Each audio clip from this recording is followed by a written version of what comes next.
A few days after we moved into our new house, the doorbell rang loudly. I unlocked the door, and the front door was opened forcefully. "If you've finished your new house, why haven't you invited us over?" It was my mother-in-law at the door. Behind her was my husband. Pushing me in surprise aside, my mother-in-law entered the new house without my permission. "It's a nice house with a garden, and unusually tasteful for you. You're a hopeless housekeeper, but you're useful once in a while. Where's my room? This room looks like it will get a lot of sun." I managed to stifle a laugh at my mother-in-law's cheerful words. What a carefree person she is. "We are strangers, you know. There is no room for you." What? How can you say such terrible words to a family member? If you apologize now, I will forgive you. If not, then I will divorce you.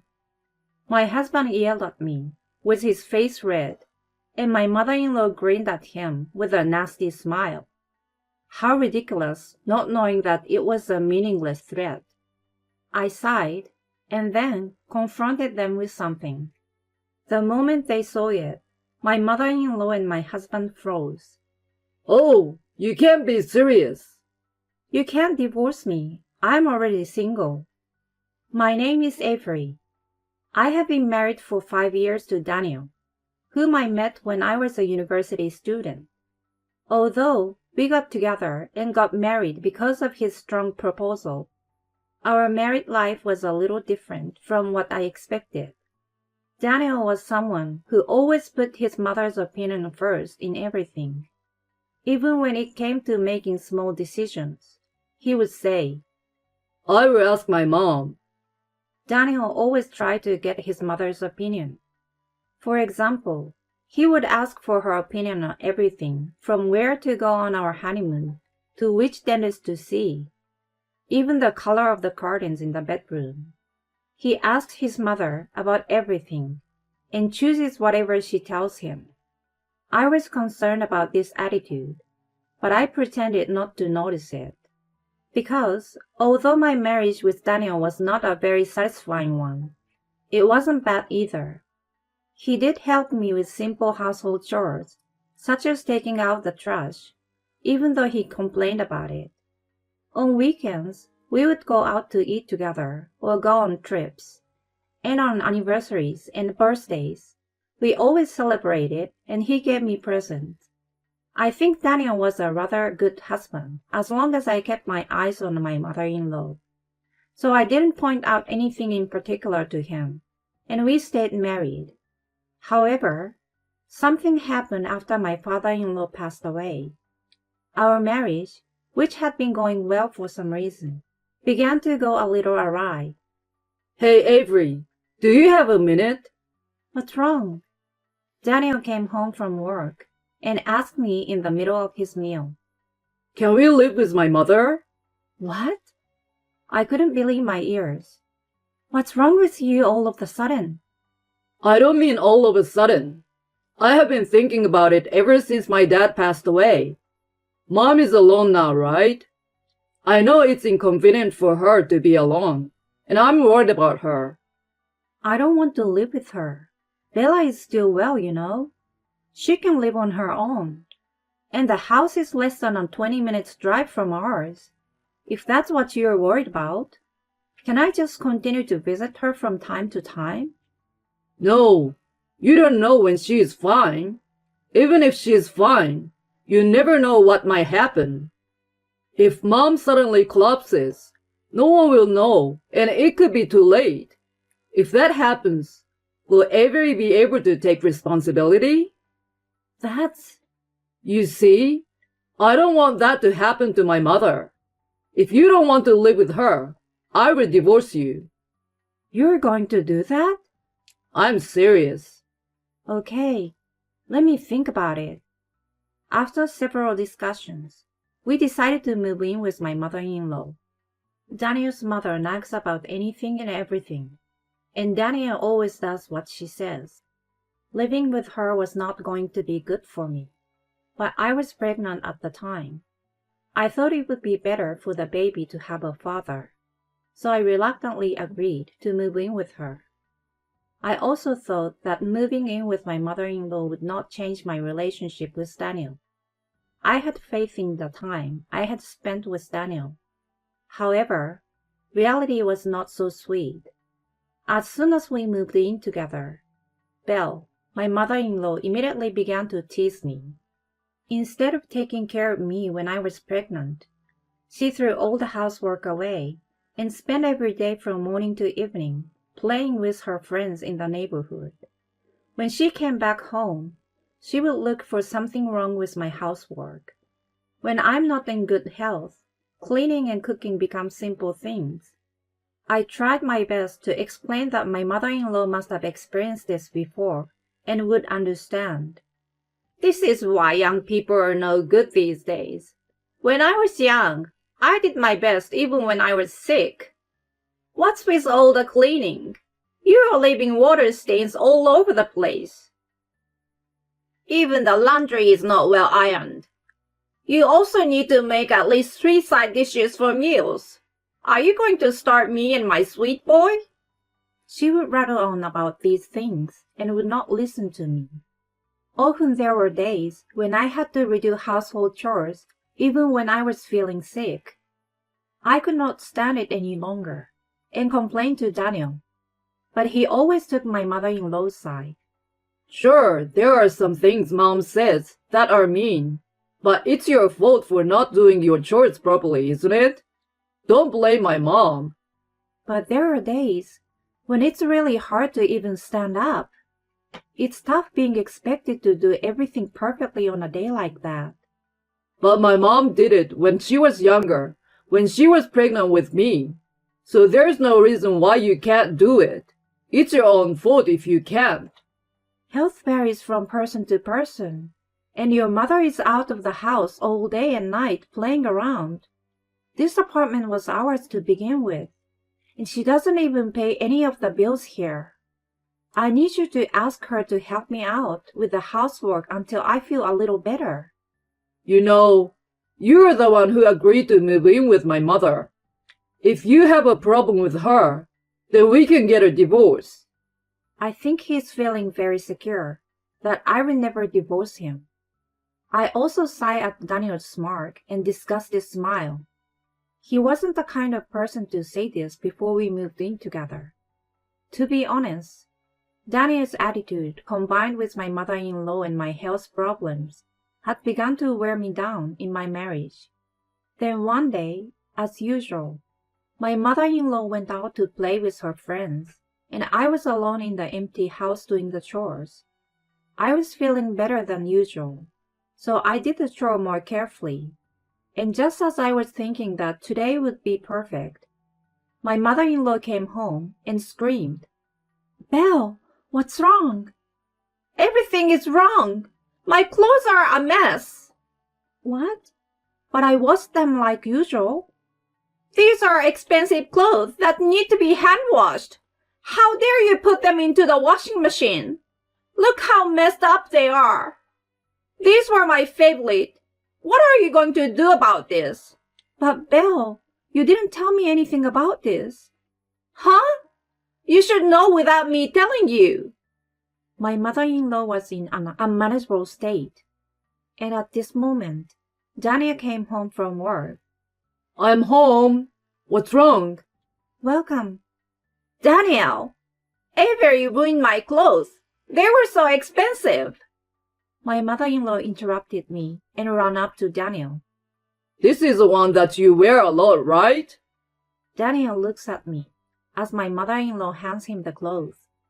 Avery, you can't even do something as simple as doing laundry? "Well, your mother didn't tell me anything about it, and I didn't know it had to be hand-washed. It's my fault for not checking, but Bella is also at fault too." "It's my fault?" I'd be willing to tolerate your attitude. But if you're going to say that's about my mom, I'm divorcing you. I don't want a wife who can't even do housework. Get out of here. Daniel then pulled out a piece of paper from his bag. There were divorce papers that had Daniel's section filled out. He slammed it down on the dining room table and smiled at me, as if he was amused. You should think about fixing that attitude of yours in the future. Then Daniel takes his mother and tries to leave the house. Hey, where are you going? We're gonna go eat out. I can't let my mom eat that cold, nasty food, and I don't want to eat that either. He says this and leaves. My mother-in-law, following behind him, glanced back at me. She had a victorious look on her face. I had been holding back for a long, long time, thinking it was for the sake of my baby. But when I remember my mother-in-law's triumphant look and Daniel making fun of me, I feel uncontrollable anger and sadness. Although Daniel was a person who always put his mother first, he was never a person who would make fun of me. How could this have happened? I just stared at the divorce papers that were left behind, helpless to do anything about it. At that moment, my smartphone, which I had left in my pocket, vibrated. I checked it and saw that it was my mother calling me. Hi, Evelyn. How are you doing? Hi, Mom. It's been a while. You haven't been in touch with me lately, and your father and I are worried about you. I'm sorry I've been busy, but I'm well. If that's the case, then all right. I felt a pain in my chest when I heard my mother's cheerful voice, which I hadn't heard in a long time. I found myself with tears spilling from my eyes. Mom. Avery, what's wrong? What happened? I heard my mother's confused voice as the tears I couldn't hold back anymore began to flow. I was at my limit. The emotions I had managed to suppress were finally getting unleashed. I told my mother everything that had happened. Once I told her, she got even more upset than me. It's okay if you get a divorce. If you're worried about raising kids, don't worry. Your father and I will support you. We've already raised a child once. And look how well we raised you. Leave it to us. My mother said in a playful manner. I guess she was trying not to make me feel guilty about relying on them. And also, this is very good timing. What? Your father and I are thinking of building a new house. I called today to tell you about it. The unexpected words made it difficult for me to understand what she just said. My mother happily told me the details of the house she was planning to build. They are going to build a 2-story property with a garden. Contrary to the bubbly tone of her voice, which sounded like a child talking about dreams for the future, it seems that they were already talking realistically about the land, floor plan, and cost, and all that was left was to sign the contract and start construction. Do you want to live with us, Evelyn? Because if you're getting a divorce, you will need the next house to live in. And there is a lot to worry about before and after the baby is born. It will be easier for us to support you here after the baby is born. My mother's offer felt like it was out of pity, and I felt ashamed to be dependent on my parents at my age, but I was grateful. I was unemployed after resigning from my job when I became pregnant, and I was not confident that I would be able to find a new place to live right away. Besides, I now have a child in my belly. Living alone, I didn't think I would be able to handle the birth of my baby. I gratefully accepted my mother's proposal and decided to move in with her in her new house. However, I couldn't shake the feeling of being sorry, so I decided to put a down payment on the house from the money I had worked and saved before I got pregnant, so that we could buy it together. Then, for the next few months, I proceeded with the divorce proceedings without Daniel and my mother-in-law finding out. Once I decided to get a divorce, I felt so much relief. I don't care what anyone says. My mother-in-law began to speak to me more harshly and selfishly than ever before. Instead of stopping her, Daniel still took advantage of me and looked down on me. He treats me like a servant. The little bit of unresolved feelings and affection I had for Daniel disappeared completely in the past few months. While Daniel and my mother-in-law were living together, I stayed at my parents' house, and I prepared to move out of the house. I enjoyed discussing with my parents the new furniture for the new house and baby items for my newborn child. My mother-in-law wasn't there to laugh at me for having no taste in furniture, or put expensive things in my shopping cart that I didn't need without my permission. I had forgotten for a while how much fun stress-free shopping could be. I was so excited about my new life. When the construction of our new house was finished, and we were finally ready to move in, I filed for divorce at the city office. Daniel had left the divorce papers on the table the day we had the dispute over my mother-in-law's clothes. I retrieved it after they left and kept it in a safe place. I thought I might be able to use it for something. At first, I thought we would divorce after a proper discussion, since we used to be a reasonably successful couple, even though we are in this situation now. However, I decided to leave without saying anything because of the way my mother-in-law happily and recklessly mistreated me every day, and Daniel's attitude of not listening to me, not defending me, and repeating the words divorce to me. A few days before moving out, I filed the divorce papers, which were successfully accepted, and I was now a single, free woman. With the weight off my shoulders, I moved into the new house with my parents, and was enjoying my new life to the fullest. Then, an unexpected visitor came to our doorstep. Hey, Avery, you should have called us over as soon as this was finished. That's right. We're a family after all. You're treating us terribly. I don't know where they got the information, but my mother-in-law and Daniel showed up at the new house. I was too surprised to say anything, and they entered the new house without permission. It's a pretty nice house with a garden, which is rare for you. I wonder where my room is. They seemed to be enjoying themselves. I know you're a useless wife who can't even do her own housework, but I guess you can be useful once in a while. I managed to stifle a giggle at my mother-in-law's cheerful words. Neither Daniel nor my mother-in-law had any idea that we were already divorced. I'm not your wife anymore. Avery, are you crazy? We're married, so you are my wife, right? I'm single, so I'm a stranger to you. Please leave right now. What are you talking about? I filed for divorce the other day, and it was accepted. So you and I are no longer husband and wife. I was going to send you a letter soon to let you know, but I didn't expect you to come to our new house. I had not expected him to visit my new house, and I didn't want him to think we were a couple forever. So I had sent him a dated letter stating that we were divorced the day we moved in. If everything had gone according to plan, the letter would have arrived tomorrow. Daniel, not believing a word I was saying, approached me with a laugh. Avery, I don't know what you're upset about, but I apologize. So let's work this out. I can't believe you would lie about getting a divorce. I don't know why you haven't come home lately, but you're angry about something, right? I will apologize, Avery, and we'll make up. Then my mother will forgive you too.